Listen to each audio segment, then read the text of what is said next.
Chicka chicka. Ah, dang it. Man, things just got a little bit more complicated for Kent Hughes and the Montreal Canadiens. In this video, what we're going to be doing is talking about a very subtle and very, honestly, kind of small trade update that primarily revolves around the Columbus Blue Jackets. But even though this is a Blue Jackets thing, it technically doesn't involve the Montreal Canadiens. It does relate to the Montreal Canadiens in a pretty significant way, if you choose to view it like that. Essentially, we are talking today about the 2025 NHL Draft, and how the Montreal Canadiens have been in a spot where a lot of folks, myself included, would talk about their first-round picks this year at 16th and 17th overall, their own pick as well as the Calgary Flames pick from that Sean Monahan trade all those years ago.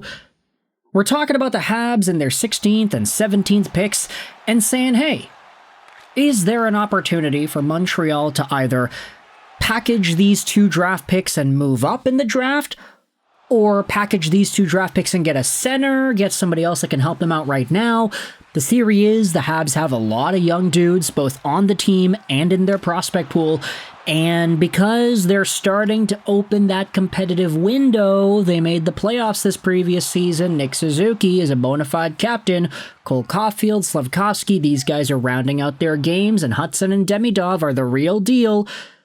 Now that the Canadiens are in a competitive spot, do they really need to still keep on drafting guys in the 16th and 17th overall position at the draft? Or can they try to package these for more assets that can help them today? That has been the philosophy we have discussed about the Canadiens the past few weeks. Could they make a trade with Philadelphia? Could they make a trade with Seattle? Could they do something to get up into top 10? Or could they get a center? But now, things might have just gotten a little bit more complicated if you wanted to think about that particular aspect of the Canadiens and their draft picks. Take a look at this. It was posted by Mark Schieg earlier yesterday. It's what the Columbus Blue Jackets general manager Don Waddell said when asked about his two first-round picks at the draft. Are they both available in the right deal? Yes, 100%, Waddell said. Now, the Blue Jackets have two first-round picks of their own. They have the 14th overall pick, that in which belonged to them, and they also have the 20th overall pick, that in which used to belong to the Minnesota Wild, but since had been sent over to Columbus in the David Jiricek trade, which I had to revisit what exactly that was. I was like, why does Columbus have that first-round pick? And then I was like, the Jiricek trade, right. I completely forgot that David Jiricek was even a Wild, to be honest. Yeah, kind of funny how he didn't work out in that CBJ system, but he's in many now, so hopefully he still takes that top two potential that he has and does good work with it with Brock Faber in the mix.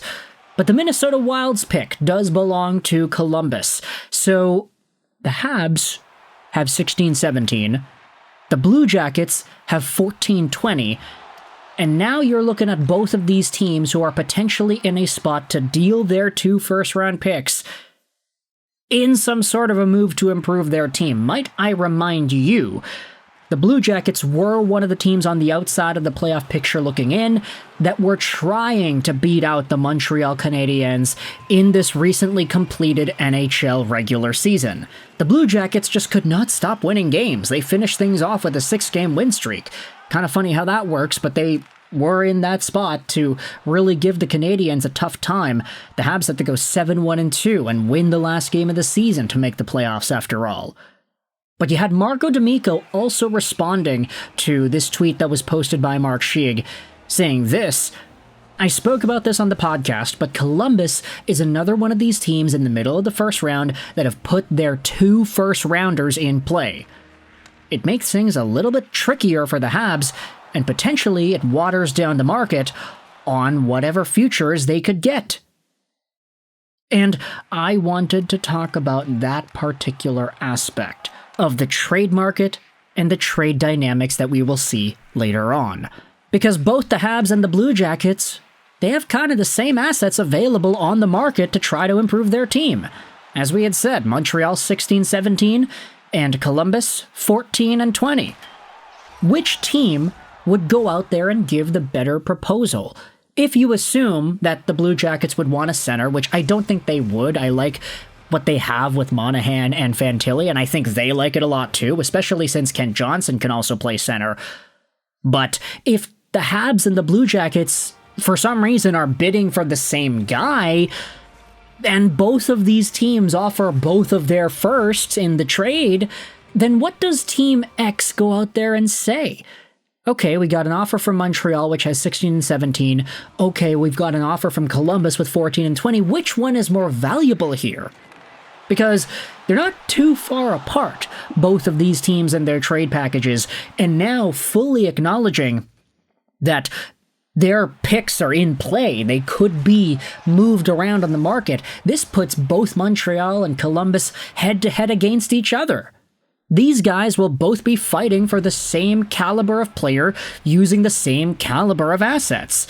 So it's going to boil down to, ultimately, no move clauses, whether or not players would reject or prefer Montreal over Columbus or vice versa, and it could also boil down to GM dynamics, whether or not a team likes Montreal and Kent Hughes more than they do Don Waddell and the Blue Jackets. If there's trade history, if there's already camaraderie there, this could really boil down to just personal preference, whether or not the Habs are able to get a guy that they want over the Columbus Blue Jackets if they also want that guy. Because we know both of these teams will have the same assets essentially at their disposal, ready to make a deal. So I did want to expand on this idea, this trade update from the Blue Jackets, which makes things a little more complicated for Kent Hughes and the Habs. In fact, it might make things a lot more complicated. The Blue Jackets have more to offer teams. If they were to say, hey, Sean Monahan, for example, he isn't necessarily like a number one pure center in the same way that Nick Suzuki is, so if you wanted to get a center that could potentially take over Monahan's number 1C spot, you don't necessarily want to do that, considering how good he was, but there is an argument to be made that says, hey, if there's a center that is on the market and both Columbus and CBJ are vying for him, if that center's thinking to himself, yeah, no, like Montreal has Nick Suzuki, I won't be a number one there. But in Columbus, maybe Sean Monahan is a little bit easier to overtake. Yeah, let's go with the Blue Jackets. There can be some sort of a bias there. And I do think that we have to start preparing ourselves for the idea that we might not even see a trade where the Canadiens give up both of their first-round picks. Maybe they just use it. Same thing for the Blue Jackets. But all we know now is these picks are all in play. And they are so similar between two teams in a very similar spot in the NHL standings from this previous season that it gets a little bit wonky and a little complicated as to figuring out which team would be the preferred destination for which players. So with that in mind, I want you to let me know your thoughts in the comment section below about this Blue Jackets and by proxy Canadiens trade update. What are your thoughts on these two teams stepping on each other's toes? Do you think one can get the leg up on the other? Let me know in the comments all your opinions. I hope you enjoyed this video. And bye.